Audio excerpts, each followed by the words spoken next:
So hello students, welcome back to my channel. So आज हम बात करेंगे वैल्यूएशन ऑफ इन्वेंट्री के फोर्थ लेक्चर के बारे में। इसके 3 लेक्चर्स हम ऑलरेडी अपलोड कर चुके हैं। 3 लेक्चर्स में हमने लिफो मेथड, फीफो मेथड और सिंपल एवरेज मेथड के अकॉर्डिंग एक ऑर्गेनाइजेशन अपने क्लोजिंग स्टॉक को कैसे रिकॉर्ड करती है, कौन से वैल्यू पे रिकॉर्ड करती है, ये हम ऑलरेडी अंडरस्टैंड कर चुके हैं। आज भी हम इस लेक्चर में प्रैक्टिकल क्वेश्चन की हेल्प से ही अंडरस्टैंड करेंगे कि अगर एक ऑर्गेनाइजेशन वेटेड एवरेज प्राइस के अकॉर्डिंग अपने इशू प्राइस को और क्लोजिंग स्टॉक के प्राइस को फाइंड आउट करना चाहती है तो कैसे करेगी। यानी क्लोजिंग स्टॉक को अगर वेटेड एवरेज प्राइस के अकॉर्डिंग कैलकुलेट करना है तो कैसे किया जाएगा।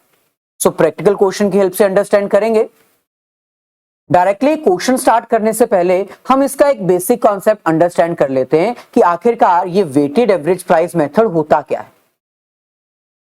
सो देखिए यहां पर हमें कह रहे हैं under this method the materials और गुड्स इशूड टू प्रोडक्शन और for sale and closing inventories are valued at the weighted average price.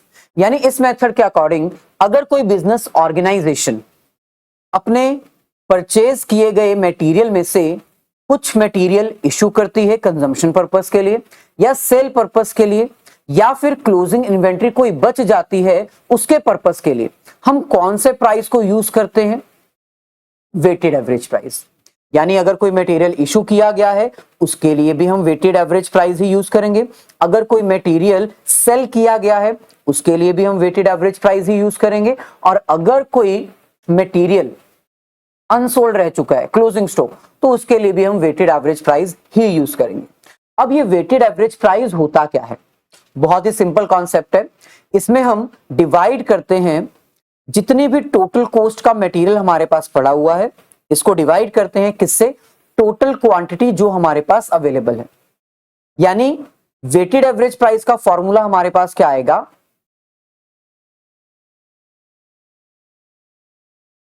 Weighted average price is equals to total cost of material divided by total quantity।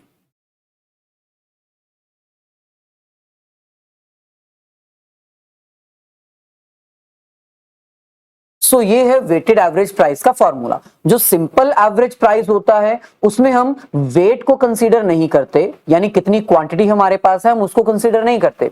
हम सिर्फ और सिर्फ price की value को add करते हैं और नंबर ऑफ लॉट्स डिवाइड करके हमारे पास एवरेज प्राइस आ जाता है। लेकिन यहां पर हम टोटल कॉस्ट की बात कर रहे हैं। टोटल कॉस्ट मतलब फॉर एग्जाम्पल अगर आपने 1000 रुपीज का कोई प्रोडक्ट परचेज किया है, मतलब 1000 यूनिट्स आपने परचेज किए हैं 2 रुपीज पर यूनिट कॉस्ट के अकॉर्डिंग, तो आपकी टोटल कॉस्ट कितनी हो गई? 2000। ऐसे ही अगर आपने 2000 यूनिट्स परचेज की हैं 3 रुपीज के अकॉर्डिंग, तो आपकी टोटल क्वांटिटी कितनी हो गई यहां पर? 6000। तो पहले लॉट में 2000 कॉस्ट, दूसरे लॉट में 6000 कॉस्ट, टोटल कॉस्ट आपकी हो गई 8000। तो टोटल कॉस्ट इसके अकॉर्डिंग आपका क्या आएगा? 8000 divided by total quantity. Quantity मतलब जो आपने यूनिट्स परचेज की हैं, so divided by 3000। So divide करके जो आंसर आएगा वो आपका होगा वेटेड एवरेज प्राइस। सो इसको कहते हैं वेटेड एवरेज प्राइस मेथड। इसको अंडरस्टैंड करने के लिए हमारे पास एक कंप्लीट न्यूमेरिकल क्वेश्चन है, तो उसको स्टार्ट करते हैं। ये वही क्वेश्चन है जो हमने सिंपल एवरेज प्राइस में सॉल्व किया था। तो इसी क्वेश्चन को अब हम वेटेड एवरेज प्राइस के अकॉर्डिंग सॉल्व करेंगे।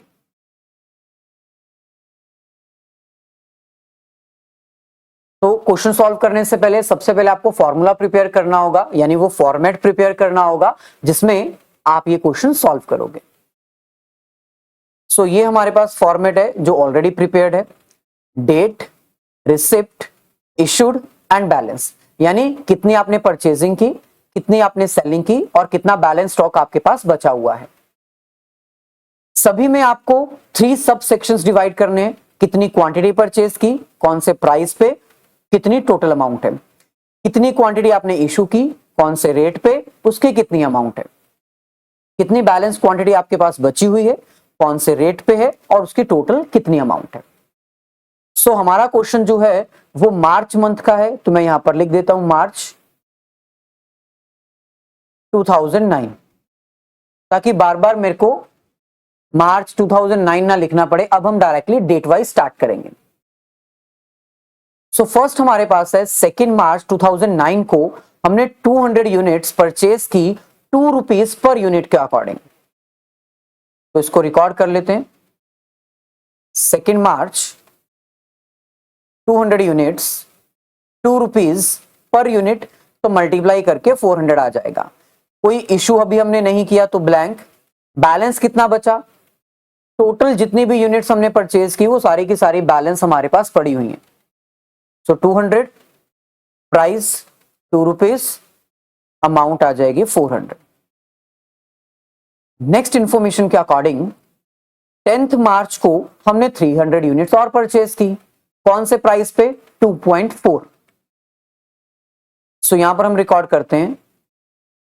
पहले हम इसको डिवाइड कर लेते हैं ताकि हमें कंफ्यूजन ना हो। सो 10 मार्च कितनी क्वांटिटी हमने परचेज की, 300 यूनिट्स, कौन से प्राइस पे, 2.4। सो 300 मल्टीप्लाई 2.4, ये आ जाएगा 720। इशू अभी हमने कुछ भी नहीं किया तो ये ब्लैंक हो जाएगा। अब यहां पर आपको ध्यान देना है, जब भी आप कोई नई क्वांटिटी परचेज करके लेके आओगे, हर बार आपको एवरेज प्राइस कैलकुलेट करना होगा। सिंपल एवरेज प्राइस और वेटेड एवरेज प्राइस में ये सबसे बड़ा डिफरेंस है। जो सिंपल एवरेज प्राइस मेथड है वहां पर आप एवरेज प्राइस कब कैलकुलेट करते थे, जब आप क्वांटिटी इशू करते थे या फिर जब आप क्वांटिटी सेल करते थे।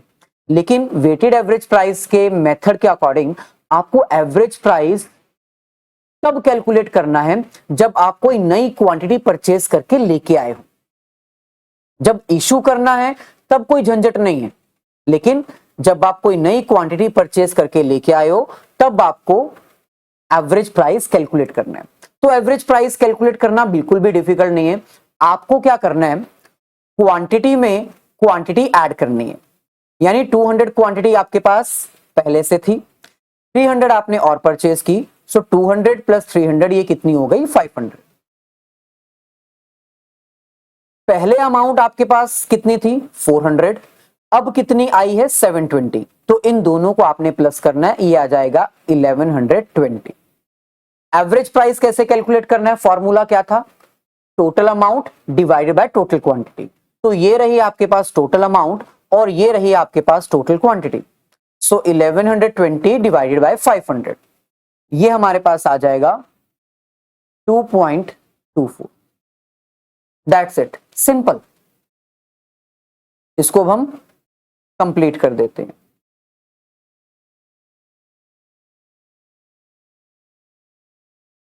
सो सिमिलरली अब हमें नेक्स्ट इंफॉर्मेशन पे प्रोसीड करना है। नेक्स्ट इंफॉर्मेशन के अकॉर्डिंग 15 मार्च हमने परचेज नहीं की, हमने इशू की है 250 यूनिट्स, 2.50 नहीं है, ये 250 है। सो 250 यूनिट्स हमने इशू की हैं। अब इसको कैसे रिकॉर्ड करना है, 15 मार्च, अब हमने परचेज कोई नहीं की तो यहां पर आ जाएगा ब्लैंक। 250 यूनिट्स अब हमने इशू की हैं। अब इशू कौन से प्राइस पे की हैं, इशू करते हुए मैंने कहा था कि आपको प्राइस कैलकुलेट नहीं करना है, क्योंकि यही प्राइस जो आपने कैलकुलेट किया है यही आपका इशू प्राइस होगा, क्योंकि यही आपका वेटेड एवरेज प्राइस है। सो 250 units at the rate of 2.24, ये आपके पास आ जाएगा 560। तो 560 यूनिट्स आपने 250 यूनिट्स आपने इशू कर दी, सेल कर दी, कौन से प्राइस पे, 560 के अकॉर्डिंग। अब आपको यहां पर बैलेंस कैसे फाइंड आउट करना है, क्वांटिटी में से क्वांटिटी माइनस करो, 500 में से 250 माइनस करो तो बैलेंस बचा 250। 1120 अमाउंट में से अमाउंट माइनस करो, 1120 माइनस 560 तो 560 बचा आपके पास। रेट कितना है, अगेन इसका रेट तो सेम ही आएगा। तो यहां पर आपका ये 15 मार्च की अमाउंट भी ट्रांजैक्शन भी रिकॉर्ड हो गई। नेक्स्ट हमारे पास है 18 मार्च। 18 मार्च को हमने 250 यूनिट्स और परचेज की 2.6 प्राइस के अकॉर्डिंग। तो यहां पर हम रिकॉर्ड कर लेते हैं 20th March 250 units at a price of 2.6। So 250 multiply 2.6, ये हमारे पास आ जाएगा 650। इशू हमने कुछ भी नहीं किया तो ब्लैंक। बैलेंस क्वांटिटी कितनी बची?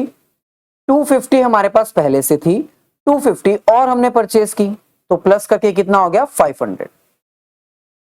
560 अमाउंट की जो स्टॉक है वो हमारे पास ऑलरेडी था, 650 का हमने और परचेज किया तो ये टोटल आ जाएगा 1210।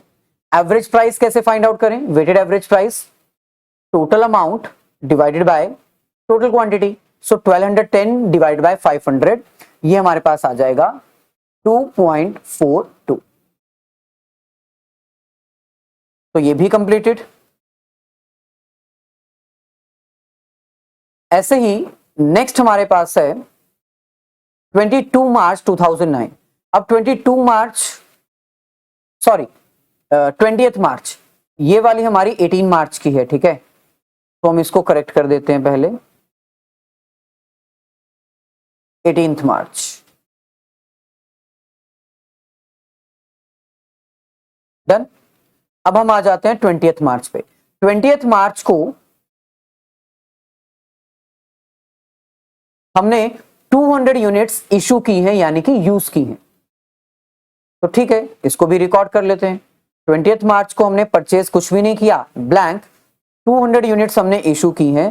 कौन से प्राइस पे? 2.24 नहीं, 2.42, क्योंकि इस बार एवरेज प्राइस ये है 2.42। सो 200 मल्टीप्लाई 2.42, ये हमारे पास आ जाएगा 484। तो सिंपल है, 500 में से 200 यूनिट्स हमने यूज कर ली, बैलेंस बची 300। 1210 में से हमने 484 की अमाउंट स्टॉक की यूज कर ली, तो बैलेंस हमारे पास बचा 726। एवरेज प्राइस यहां पर भी सेम आएगा। सर सेम क्यों आएगा? दोबारा नहीं कैलकुलेट करना, मैंने पहले भी बताया।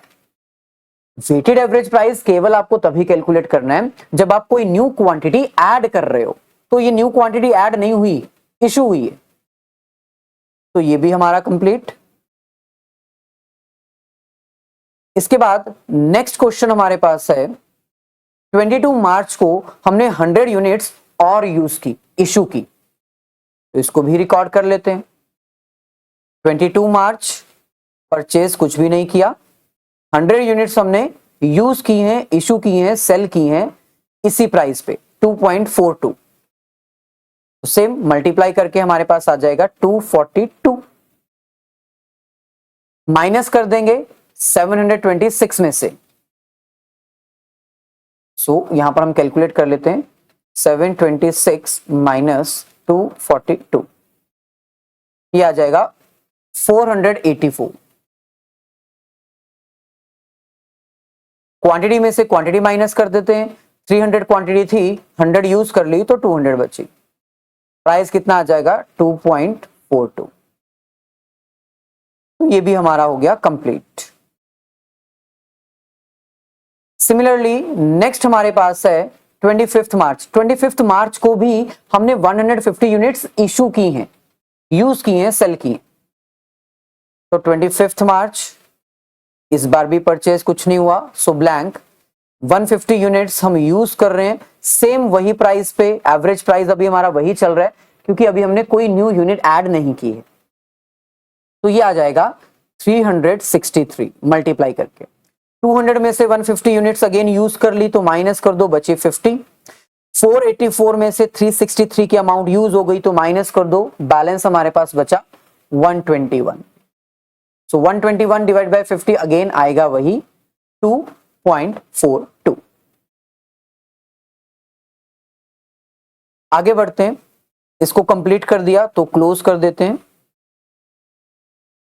नेक्स्ट हमारे पास है 28 मार्च को हमने 500 यूनिट्स परचेज की हैं 2 रुपीज के अकॉर्डिंग। तो इसको रिकॉर्ड करते हैं 28 मार्च 500 यूनिट्स 2 रुपीज पर यूनिट, तो 1000 रुपीज। इस बार हमने इशू कुछ भी नहीं किया।